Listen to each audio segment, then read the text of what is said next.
आज बाली न्यूज पहुंचा है सादरी की आयुर्वेदिक हॉस्पिटल के अंदर, जहाँ के चिकित्सा अधिकारी डॉक्टर ललित जी राठौड़ के साथ हम लोग जो है एक मुलाकात को लेकर आए हैं। ललित जी, आपका बहुत बहुत धन्यवाद। धन्यवाद सर। सर, आजकल जो ये कोरोना की महामारी चल रही है, उसमें आयुर्वेदिक जो है वो कहाँ तक कारगर हो सकता है, उसके बारे में दर्शकों को आप बताइए। सर, जैसे कि कोरोना एक वैश्विक महामारी बन गया है जी, और उसको देखते हुए पूरे विश्व में आए दिन आप डाटा देख रहे हैं कि हजारों की संख्या में लोग मर रहे हैं। जी,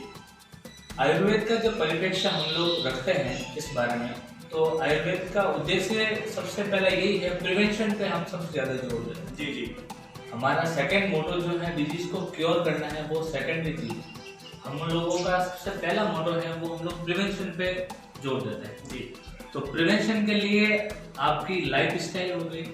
आपकी दिनचर्या हो गई जी, आपकी रात्रिचर्या हो गई जी, आपका आहार कैसा है जी, आपका विहार कैसा है जी, बिल्कुल। इन सभी चीजों को लेके ही हम आगे बढ़ रहे हैं, जिसके परिणाम अगर आप देखना चाहेंगे कि जहाँ पर भी अभी आइसोलेशन सेंटर या फिर क्वारंटाइन सेंटर बने हुए हैं, वहाँ पे आप देख रहे हैं कि सिर्फ और सिर्फ आयुर्वेदिक काढ़े की चर्चा है जी, गर्म पानी की चर्चा है जी, और वही आपको हल्का सुपाच्य खाना जो है वो आपको प्रोवाइड किया जा रहा है जी, जिसके द्वारा बिना किसी मेडिसिन के, बिना किसी एलोपैथी मेडिसिन के पेशेंट आराम से ठीक हो। हाँ, अपनी इम्यूनिटी बढ़ा सकते हैं। इम्यूनिटी आपको बहुत अच्छी तरीके से आप बढ़ा सकते हैं। जी, जी। सर, जैसे अभी आप ओपीडी देखते हैं, पेशेंट आपके पास में आते हैं, तो लॉकडाउन के बाद में किन पेशेंटों की तादाद आपके पास में बढ़ी है? सर, वैसे मोस्टली अभी लोग क्या है कि सर्दी खांसी जुकाम नाम से डरने लग गए। जी, जी, बहुत डरते हैं जी, तो जब भी सोचते हैं कि हम लोग पीएचसी या सीएचसी पे जाएंगे तो हम लोगों को ये सोच के या तो क्वारंटाइन कर दिया जाएगा कि आप कोरोना के मरीज हैं जी, तो उस टाइप के पेशेंट हमारे पास आते हैं अभी, और हम लोग उसका डायग्नोसिस बनाते हैं कि ये एलर्जिक राइनाइटिस है जी, या सिंपल फ्लू है बिल्कुल, या कोई और दूसरी कारण है जी, क्योंकि ये सब जो कैटेगरी वो अलग अलग कैटेगरी है। कई बार क्या होता है, आप एलर्जिक राइनाइटिस को ही कोरोना के सिम्टम्स को मानते हुए मिसजज कर देंगे और आप पेशेंट को या तो हायर सेंटर पे रेफर कर देंगे, ठीक है, या उसमें एक डर घुस जाएगा कि मैं जो है कोरोना का पेशेंट नहीं हूँ जी। तो हम सबसे पहले डायग्नोसिस बनाते हैं कि वो पेशेंट किसका है, फिर हम उसको बताते हैं कि आपको इस तरह की कोई बीमारी नहीं है और आप मात्र 4 से 5 दिन ये दवाई लेंगे तो ठीक हो जाते हैं, और ठीक होते भी हैं, कोई दिक्कत वाली बात नहीं है जी। तो सर ये है। सेकेंडरी चीज, अभी जो लॉकडाउन हो रहा है तो कई लोगों को एक अपने जॉब का और जाने का बहुत ज्यादा डर है जी, जो प्राइवेट नौकरी करते हैं लोग। जी, जी, बहुत ज्यादा। तो प्राइवेट नौकरी या फिर कहीं पे सेल्स कीपर है, किन्हीं का भाड़ा है वगैरह, बहुत सारी चीजें जो हैं, तो काफी तनावग्रस्त लोग आते हैं आज के टाइम, जो डिप्रेशन के भी हैं, कई एंजाइटी के भी पेशेंट आ रहे हैं हमारे पास जी। तो उनके लिए हम लोग अलग अलग तरह की ग्रेडिंग हमने कर रखी है कि उसका तनाव का किस तरह का लेवल है जी, उसके हिसाब से हम लोग आयुर्वेदिक मेडिसिन भी देते हैं जी, साथ में उनको योगा, मेडिटेशन और प्राणायाम के लिए हम लोग बताते हैं कि आपको किस शेड्यूल में किस किस टाइम कितना कितना आपको योगा और प्राणायाम का अभ्यास करना है और मेडिटेशन किस तरह से करना है, वो हम लोग बता रहे हैं। सीधा देखा जाए तो कोरोना से जो लॉकडाउन हुआ है उसमें जो है आप अगर रेगुलर प्राणायाम करेंगे और अगर आप लोग जो है योगा पे ज़्यादा ध्यान देंगे तो जो है वो ज़्यादा अच्छा रहेगा आपके दिनचर्या के लिए। जी जी सर, मैं आपसे एक चीज़ ये पूछना चाह रहा था, हमारे पास में अलग अलग लोगों के व्यू आए हैं जिसमें लोग जो हैं वो एसिडिटी की शिकायत कर रहे हैं, उनको जो है खाना खाया तो एसिडिटी की शिकायत हो रही है उनको, तो उसके लिए जो है आयुर्वेदिक में ऐसा कोई नुस्खा है जो उनको एसिडिटी को ठीक कर सकता है, या खाने का क्या शेड्यूल रखे जिससे जो है एसिडिटी कम से कम हो? जी जी, बहुत अच्छा क्वेश्चन है सर आपका जी। और रही बात लॉकडाउन में, कई लोग ये कर रहे हैं कि जो अपने खाने का शेड्यूल है जी, कि पहले फिक्स था, कभी हमको ऑफिस के लिए निकलना है तो वो टाइम शेड्यूल उनका फिक्स रहता था जी, बिल्कुल। अभी उनका टाइम शेड्यूल जो है बिगड़ गया है और मोस्टली लोग अब ट्राई कर रहे हैं कि घर में नई डिशेज बनाते हैं जी, बाहर आपको पकौड़े नहीं मिल पा रहे हैं या कचौरियाँ नहीं मिल पा रही है तो घर वाले ये कह रहे हैं कि फरमाइश के तौर पे आप ये बनाएंगे जी। तो फास्ट फूड का ट्रेंड इन दिनों में ज्यादा देखा गया है। आप सोशल मीडिया पे देखेंगे कि लोग ट्रेंड चला रहे हैं कि हमारे घर में ये बना है, जी, ये जी, बना बिल्कुल बिल्कुल। उसकी वजह से एसिडिटी और पेट की समस्या, स्पेशली पेट की सारी समस्याएं जो है वो ज्यादा बढ़ रही है। तो इसके लिए मैं दर्शकों को ये बताना चाहूंगा, सबसे पहले तो जो आपकी फॉल्टी लाइफस्टाइल है, जैसे आप पहले करते थे भाई मेरे को 7 बजे नाश्ता करना है, वो का वो नाश्ता अभी आपने 11 बजे शिफ्ट कर दिया, तो आपको वो चीज करेक्ट करनी पड़ेगी। आपके नाश्ते का टाइम 7 बजे तो 7 बजे ही ले।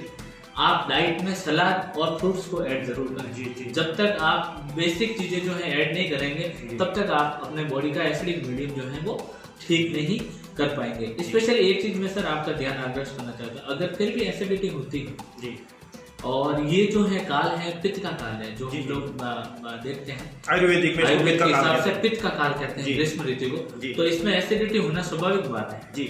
तो इसमें सबसे पहले एक आयुर्वेदिक चिकित्सक उस पेशेंट की पित्त प्रकृति है या नहीं उसकी परीक्षा करता है, वो एक आयुर्वेदिक चिकित्सक ही कर सकता है जी। तो उसकी परीक्षा करने के बाद में अगर उसको औषध दिया जाता है जी तो